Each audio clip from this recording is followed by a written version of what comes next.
Question है, question यहाँ पे जो दिया गया है वो आप थोड़ा करेक्ट कर लेना। एग्जैक्टली ये क्या है, ये क्वेश्चन है डिफरेंस बताने का। आपसे पूछा गया क्या डिफरेंस होता है ओपन एंडेड म्यूचुअल फंड में and close ended mutual funds में। देखिए म्यूचुअल फंड दो तरीके के होते हैं, एक होता है ओपन एंडेड, एक होता है close ended. Open ended mutual fund जो होते हैं उनको आप डायरेक्टली परचेज एंड सेल कर सकते हो without any limit. That means उसमें कोई लॉक इन पीरियड नहीं होता है, उनमें कोई डेफिनेट पीरियड नहीं होता है कि कितने समय के लिए आप उस म्यूचुअल फंड में इन्वेस्ट कर रहे हो। ओपन एंडेड म्यूचुअल फंड्स को आप स्टॉक एक्सचेंज में डेली परचेज सेल कर सकते हो। और जो क्लोज एंडेड म्यूचुअल फंड्स होते हैं वो एक डेफिनेट लॉक इन पीरियड के लिए होते हैं, डेफिनेट पीरियड के लिए होते हैं कि इतने इस डेफिनेट पीरियड के बाद में जो परचेज किया हुआ म्यूचुअल फंड है जहाँ पे आप इन्वेस्ट किए उसको आप सेल कर सकते हो। तो ओपन एंडेड में ओपन होता है, कोई फिक्स पीरियड नहीं होता है, उसमें आप डेली बेसिस पर परचेज सेल कर सकते हो स्टॉक एक्सचेंज में। और क्लोज एंडेड फंड जो होते हैं वो डेफिनेट पीरियड के लिए होते हैं, वो डेफिनेट पीरियड के बाद ही परचेज किए हुए हैं अगर तो सेल किए जा सकते हैं, तो इसीलिए उन्हें कहा जाता है क्लोज एंडेड फंड्स। डिस्कस करते हैं, स्टार्ट करते हैं। ओपन एंडेड फंड्स में क्या बोला गया, the funds where there are no limits, यहाँ पे कोई लिमिट्स नहीं होता आप कितना परचेज सेल कर सकते हो इसका। Therefore sale and purchase always continue, इसीलिए इसका जो सेल और परचेज होता है वो ऑलवेज कंटिन्यू रहता है, डेली आप परचेज सेल कर सकते हो स्टॉक एक्सचेंज में जाके ओपन एंडेड म्यूचुअल फंड्स का। तो क्लोज एंडेड म्यूचुअल फंड्स होते हैं have a definite period for sale, इनके पास में डेफिनेट पीरियड होता है सेल और परचेज का, इसीलिए इन्हें कहा जाता है close ended mutual funds. Second आता है ओपन एंडेड फंड्स का टर्म। ओपन एंडेड फंड्स का जो टर्म्स होता है उसके बारे में बताया गया है।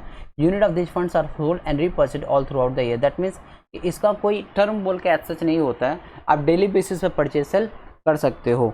और क्लोज एंडेड में क्या होता है, इन्हें आप सेल नहीं कर सकते हो before a certain period, that means इसमें एक सर्टेन पीरियड फिक्स होता है, उसके बाद ही आप परचेज और सेल कर सकते हो।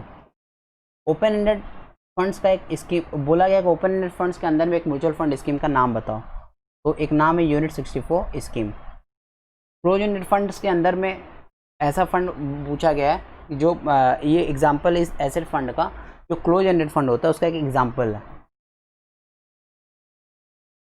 Scheme capital growth unit scheme 1991 या मास्टर गेन।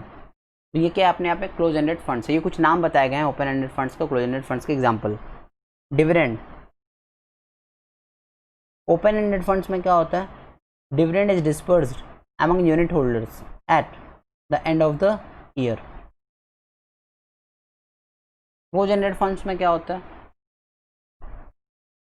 जब आप सेल करते हो उस केस में डिडक्ट कर दिया जाता है। जब आप परचेज किए, जब आपने कुछ परचेज किया है म्यूचुअल फंड्स मान लो पहले, आज आप उसको सेल करना चाहते हो, जब आप सेल करने चाहोगे तो उसमें क्या होता है, brokerage cost, expenses, load value, ये सब क्या करते हैं, डिडक्ट करके घटा के आपको पैसा आपका वापस दे दिया जाता है जितना उस पर बनाया है। In this fund deducting all expenses for the schemes from the sale of all shares purchase by the fund, disbursement is made among unit holders. Next क्या बोला गया है, लिक्विडिटी। ओपन एंडेड फंड्स के लिक्विडिटी के बारे में बोला गया है। तो ऑब्वियसली ओपन एंडेड फंड्स क्या होते हैं, मोर लिक्विड होते हैं देन क्लोज एंडेड फंड्स, क्योंकि ओपन एंडेड फंड्स को आप डेली क्या कर सकते हो, स्टॉक एक्सचेंज में डेली परचेज सेल कर सकते हो ऐसे म्यूचुअल फंड्स का। और क्लोज एंडेड फंड्स क्या होते हैं, वो कम ऑब्वियसली लेस लिक्विड होते हैं then open ended funds. Liquidity of open ended funds units is more than close ended funds because trust does not repurchase close ended। और close ended funds में क्या बोला गया, liquidity of close ended funds is much less. Next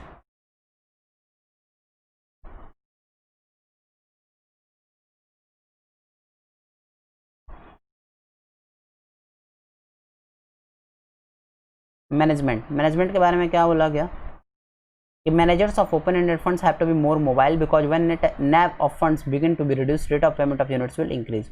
obvious सा बात है, जो managers होते हैं ओपन एंडेड फंड्स के, दैट मीन्स कि वो मैनेजर जो ओपन एंडेड फंड्स को संभालते हैं, ओपन एंडेड म्यूचुअल फंड्स को जो कंट्रोल करते हैं, उन्हें बहुत अधिक एक्टिव रहना पड़ता है, क्योंकि जब ओपन एंडेड म्यूचुअल फंड्स का जब NAV गिरने लगता है तो क्या होता है कि उसका रेट ऑफ रीपेमेंट जो होता है वो बढ़ जाता है। पर क्लोज एंडेड में apprehension is less in these units as a real managers have not to face dangerous situations। और क्लोज एंडेड म्यूचुअल फंड्स में मैनेजर्स को बहुत ज़्यादा डेंजरस सिचुएशंस फेस नहीं करना पड़ता है in case of close ended mutual funds. Open ended mutual funds में रजिस्ट्रेशन के बारे में क्या बोला है, registration in share market is not compulsory for repurchase and resale of units of this fund. That means कि म्यूचुअल फंड्स के repurchase and resale के लिए जरूरी नहीं होता है कि शेयर मार्केट में रजिस्ट्रेशन कराना पड़े। और क्लोज एंडेड म्यूचुअल फंड्स के बारे में क्या बोला है कि listing in share market is compulsory for close ended funds.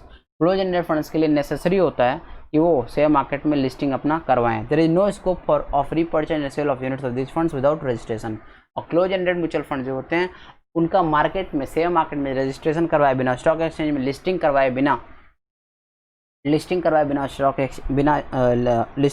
Stock exchange में क्लोज एंडेड फंड्स का रीपर्चेज एंड रीसेल पॉसिबल नहीं है। Next, unit of price. Price of issued units of open-ended funds are determined on the basis of NAV। NAV के basis पर decide किया जाता है open-ended mutual funds का दाम,